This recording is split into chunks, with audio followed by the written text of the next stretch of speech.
Mesdames, Messieurs, c'est dans votre journal la rubrique invité qui démarre, qui va bien sûr parler des expos béton, un événement qui va se dérouler incessamment dans la province du Lualaba. Nous avons Monsieur Monilf Bosso, chargé des communications d'Expo Béton, à qui nous disons bienvenue. Merci beaucoup. Voilà, Expo Béton, qu'est-ce que nous pouvons comprendre de cette organisation, puisque ça commence à se parler de plus en plus. Oui, merci beaucoup, cher confrère, pour la parole.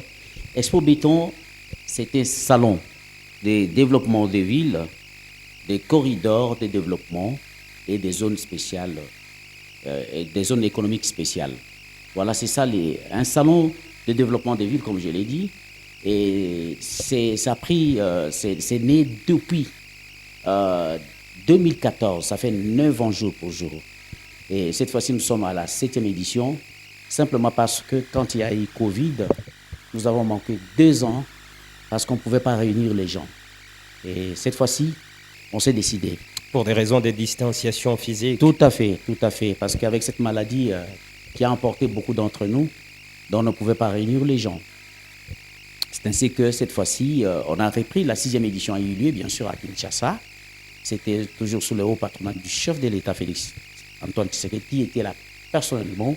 Il y avait toutes les institutions du pays, notamment le président du Sénat, de l'Assemblée nationale. Il y avait le Premier ministre et pratiquement tous les membres du gouvernement étaient là. Donc c'était un grand événement. Mais cette édition était tablée sur les 5 piliers de la ville de Kinshasa. Comment il faut développer la ville de Kinshasa? Parce que nous avons dit que Expo Béton, c'est un salon de développement des villes, effectivement.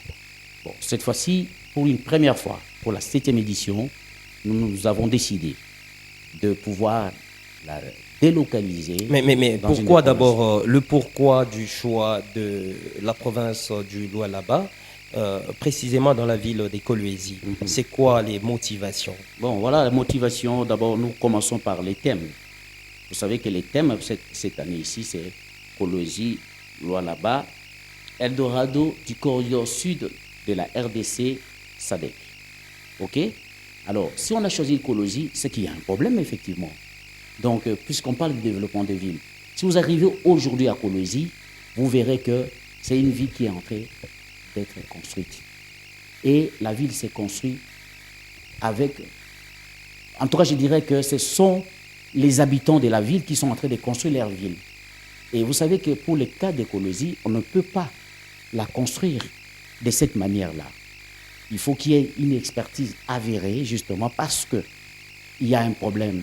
Au même moment où vous êtes dans la ville, vous avez plus ou moins, que ce soit dans la périphérie et dans la ville, vous avez plus ou moins 10 ou 15 mines qu'on est en train d'exploiter. C'est-à-dire quoi? Vous avez une maison en hauteur, mais sous cette maison, on est en train d'exploiter des mines. Alors le danger, c'est que d'ici 20, 30, 40 ans, cette bâtisse-là peut s'écrouler. C'est ça le danger. Mais nous avons entamé un échange sans pour autant nous référer au thème. Pouvez-vous l'annoncer et surtout l'argumenter? Mais j'ai dit tout à l'heure, là, si vous m'aviez suivi, j'ai dit que le thème c'était Kolwezi Lualaba, corridor du sud de la RDC SADC. Eldorado du corridor sud de la RDC. Donc c'est vraiment ça le thème majeur. Pourquoi corridor du sud de la République démocratique du Congo SADC? Vous voyez là le mot SADC dans ça. Cela veut dire quoi? Si nous sommes membres de pays de la SADC et les pays de la SADC qui jouxent ou qui sont voisins de la RDC, c'est l'Angola, c'est la Zambie. Vous voyez? C'est l'Angola, c'est la Zambie. Il y a d'autres pays de l'Afrique australe. Il faut prendre tous ces pays de l'Afrique australe. Mais pour nous, de la RDC, pour arriver à ces pays-là, si on apprête le couloir sud ou le corridor sud, il faut passer obligatoirement par le Haut-Katanga et par la province du Lualaba, en passant par Kolwezi, bien sûr. Que dites-vous du programme de ce rendez-vous qui va devoir parler bien sûr du développement des villes? Oui, mais monsieur, justement, C'était d'abord prévu, dans un premier temps, du 6 au 9. Mais, en tout cas, le calendrier a été revu légèrement pour la fin de ce mois, notamment du 30 septembre au 4 octobre.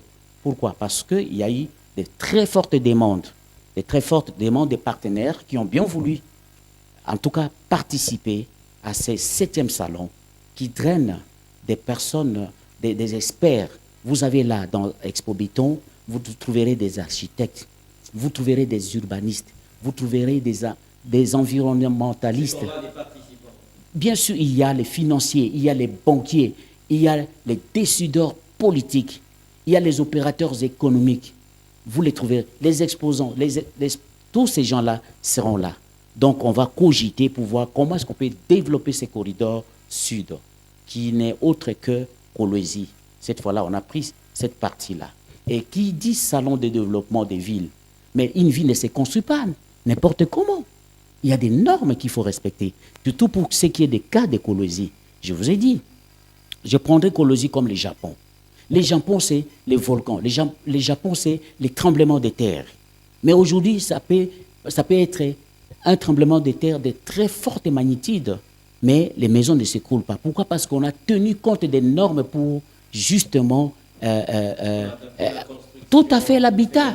L'habitat doit s'adapter, en tout cas, au phénomène environnemental. C'est dans ce sens-là. Et pour cela, vous n'avez qu'Expo Béton. Parce qu'Expo Béton, c'est un salon unique en République démocratique du Congo. Regardez comment on est dans ce pays-ci. 2 345 000 km 409. Mais aucun salon de développement des villes. Les villes naissent comme ça, comme des champions chez nous. Mais avec Expo Béton aujourd'hui, je pense bien qu'on a réfléchi dans ce sens-là pour qu'on puisse avoir, les experts puissent réfléchir et donner de la matière au pouvoir, donner de la matière aux financiers, aux banquiers pour s'intéresser afin que nous ayons des villes dignes, des villes construites selon les normes et pas comme ce qui se passe aujourd'hui chez nous. Mounif Bosso, vous avez été l'invité de notre journal. Nous vous disons sincèrement merci. Merci beaucoup, merci. Et nous lançons appel à tous ceux qui sont du Haut-Katanga de prendre ces rendez-vous-là. Il y aura beaucoup des officiels de tous bords. Il y aura tous ces gens-là, les opérateurs économiques seront là. Comme je l'ai dit, les financiers également, les banquiers seront là. Donc il faut rejoindre, c'est juste à quelques kilomètres d'ici. Donc rejoindre nous tous là-bas, que nous soyons là. L'entrée, parce que nous avons connu beaucoup nous avons eu beaucoup de questions, où on nous posait la question de savoir comment est l'entrée. L'entrée est libre, c'est gratuit. C'est vraiment gratuit. Vous venez vous entrer. C'est du 30 septembre au 4 octobre, ça sera une foire. Avec espoir de nous retrouver, mesdames, messieurs, nous finissons avec Mounif Bosso. C'était lui l'invité de notre journal.